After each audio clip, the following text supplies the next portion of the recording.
It was the first day of the week, a Sunday.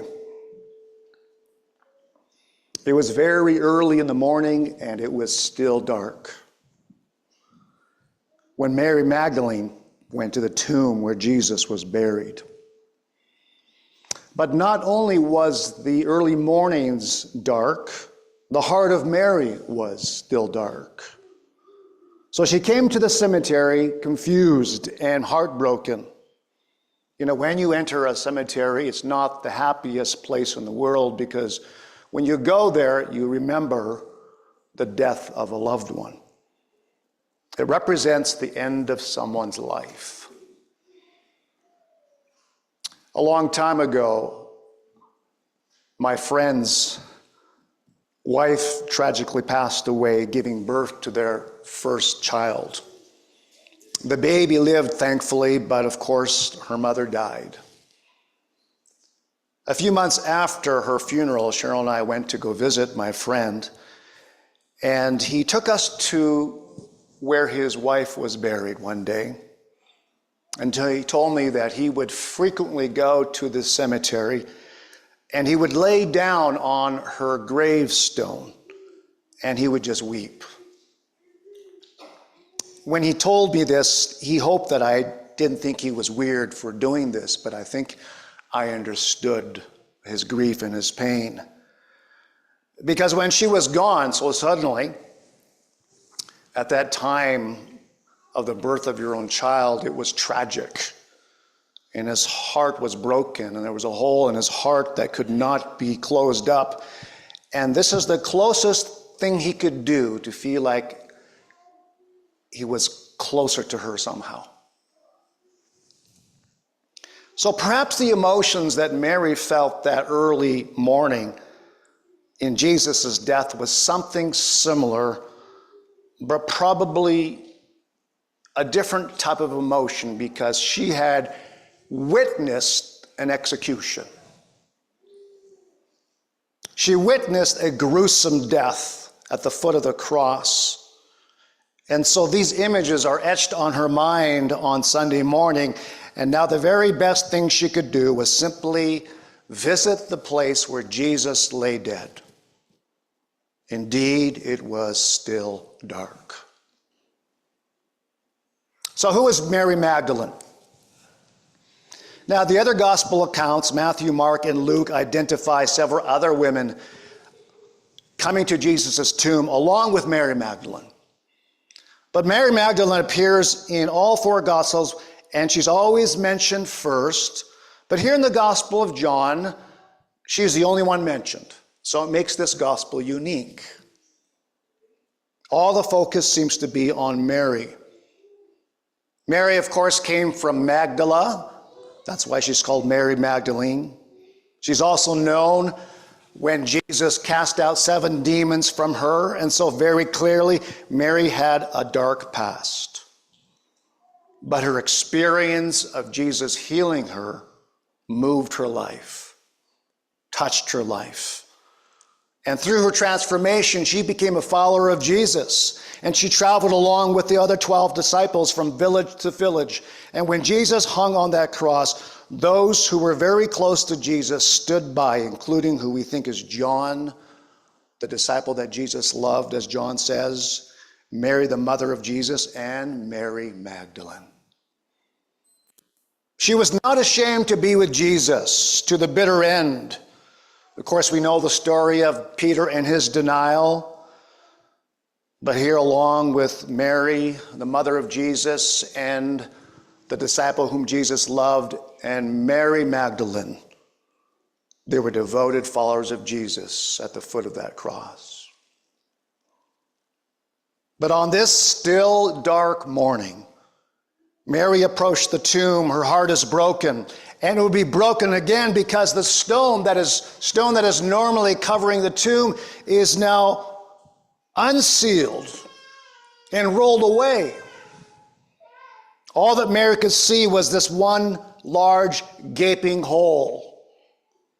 Mary does not even investigate. She doesn't go inside. Overcome with panic and emotions, Mary can only think one thing. They have stolen Jesus. Someone has desecrated the grave of Jesus. And so darkness led to more darkness that morning. Mary is thinking the very worst. And very quickly she turned on her heels, running all the way back to Simon Peter and the other disciples and the one Jesus loved, who we know as John, and reported that she believed in heart had happened. They have taken the Lord from his tomb, and I don't know where they have laid him, she screamed. Mary is not thinking about a living Jesus. She's only thinking about his body being stolen. You know, maybe you're feeling like Mary, how she felt on Sunday morning, still dark. You're going maybe through a crisis of faith. Things aren't adding up for you. Maybe you're disillusioned. Perhaps like Mary, God once moved in your life, did great things, but now God seems absent. Is this just a cruel joke? Is Jesus even real? What just happened here? Maybe things aren't going well for you at work. Maybe you're burdened by financial resources or the lack of them. Maybe you're questioning your relationships, your marriage. And perhaps you feel like Mary, depressed, and the resurrected Jesus is not even in your imagination.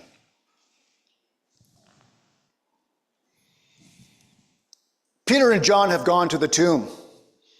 They need evidence of this tomb robbery. They need to check things out for themselves. I'm not sure that they really trust Mary's information as a witness to this crime. So in their anxiousness, they both went sprinting to the tomb. John outran Peter and reached the tomb first. There's a lot of ink spilt on this sprint to the tomb occasion. I think it just explains that John's the younger guy and he runs faster than Peter. That's my take on it. But all this running, first Mary, now John, Peter, captures the anxiousness, the emotions of these three. Once at the tomb, they found that Mary was correct. The heavy stone was rolled to the side. The grave was completely open. John, the more reflected of the two, bent over. He looked inside the tomb first. What did he see? He saw strips of linen, but he did not go in. When the breathless Peter came from behind him, I don't know why I picture a bigger chunky guy, but I do. Without hesitation, he goes straight into the tomb. Can you see him just stumbling right in? Something that you might expect from this impetuous man. But finally, John joined Peter inside. But not only did they see strips of linen, they also saw the cloth that would have wrapped around Jesus' head. But the headpiece lay separate from the strips of linen. Now remember what they are thinking and what Mary told them. Grave theft. But wait a minute here. Why would someone bother to take off all the wrappings and then take the body of Jesus? Why would someone bother to do that? They saw evidence, but evidence of what? That's the question. Suddenly the idea that someone took Jesus' body looked, well, kind of ridiculous. The evidence lies on the floor of the grave, and when the other disciples, who is John, saw the evidence, it says he saw and believed. You see, suddenly on that dark Sunday morning, John was given new spiritual eyes. Now, he might have witnessed before, or believed before, about who Jesus is, but now he's beginning to understand even more fully. Jesus' body has not been stolen. Could Jesus be alive? You see, this is not a human act. This was a supernatural act, something only God could do. The evidence is too strong, and John's excitement is growing. His spiritual heart is blooming. But even at this moment, John tells us in verse 9 that they still at this moment did not completely understand from Scripture why Jesus had to rise from the dead. Peter and John are in the right direction. Their minds are moving to what is true. But I guess the question for us is, what about you?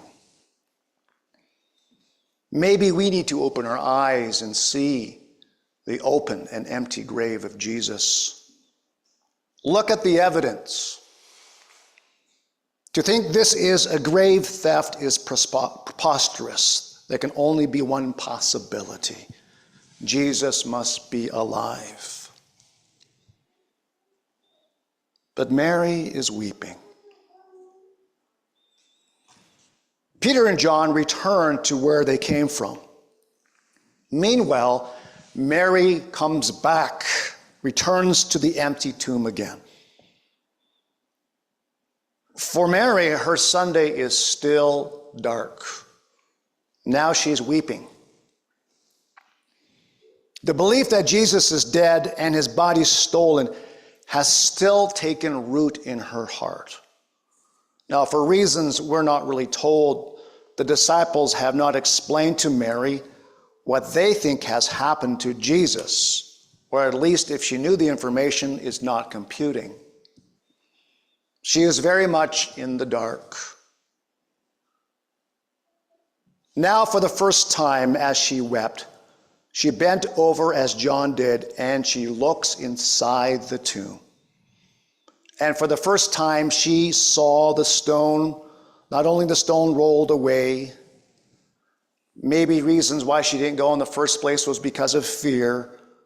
But this time, as she peeks inside, tears are running down her cheek. She looks. But when Mary looks inside, she doesn't see what Peter and John sees. Instead, she sees two angels seated precisely where Jesus' body had been. Seeing her tears, the angels ask, "Woman, why are you crying?" Now, the angels aren't looking for information as if they don't know. They are gently trying to help her understand that there is no longer any reason to cry. Mary replies and repeats what she's been saying. "They have taken my Lord away, and I don't know where they have put him." She is still very much entrenched in false belief, and so she is weeping in the dark. You know, Mary's tears represent the tears of many people. And we cry out, "Lord, you used to be present in my life. Where are you now?" When we begin to think that God doesn't care, or that he's out to punish us, or that in some way, maybe he's abandoned us, a sense of hopelessness comes into our spirit. Maybe we don't even believe that God may be dead, but in tears of despair and discouragement, we have stopped trusting. Yeah, we believe he exists, but we've stopped trusting. And so we don't know which way to turn. But at that moment, Mary turns around, and Mary sees Jesus standing there. Only she didn't know it was Jesus. Maybe there was something vaguely familiar about him. But of course, remember, this is the resurrected Jesus. Brand new body. And yet, he's still Jesus. He's the same Jesus. And so he asks her, "Woman, why are you crying?" Angels asked. Now Jesus asked, "Why are you crying? And who are you looking for?" Still convinced in her own shallow theory of thinking that Jesus was just a gardener, she says, "Sir, if you have carried him away, tell me where you have put him, and I will get him." You know, as observers of the story, we know what's going on as readers, so maybe we're getting a little impatient with Mary. Mary, don't you see? He's right in front of you. Jesus has not been stolen. His body has not stolen. He's alive right in front of you. But she is weeping. And so the question has to be asked, is that us? Is your sadness and discouragement blinding you from the presence of Jesus standing in front of you right now? Is that you?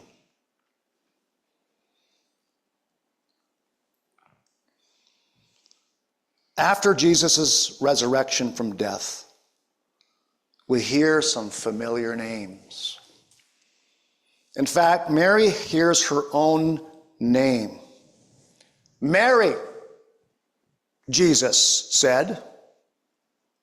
And at that moment, Mary recognized Jesus' voice. A voice she knew well and heard many times. She turns around and she cries out in Aramaic, the language that they spoke, "Rabboni, Rabboni," which means "my teacher."